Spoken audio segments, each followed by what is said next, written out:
My name is Hafiz Oyetoro, aka Saka. I'm hanging out with Full Wealth Award edition 7.0 today. I'm one of the nominees for the award.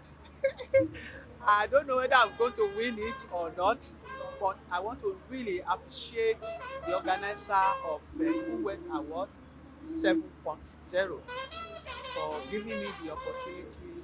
And if I win the award tonight, I'll be very happy.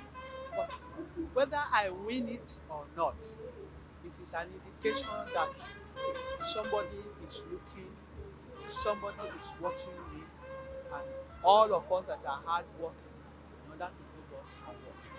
So I like to advise those of us who are still coming up and those of us who are still there to be there and continue to be there. There's no shortcut to there's no shortcut to success. The only way to success is hard work. Be dedicated and be committed to everything that you are doing. And I pray that God will be with you. Thank you.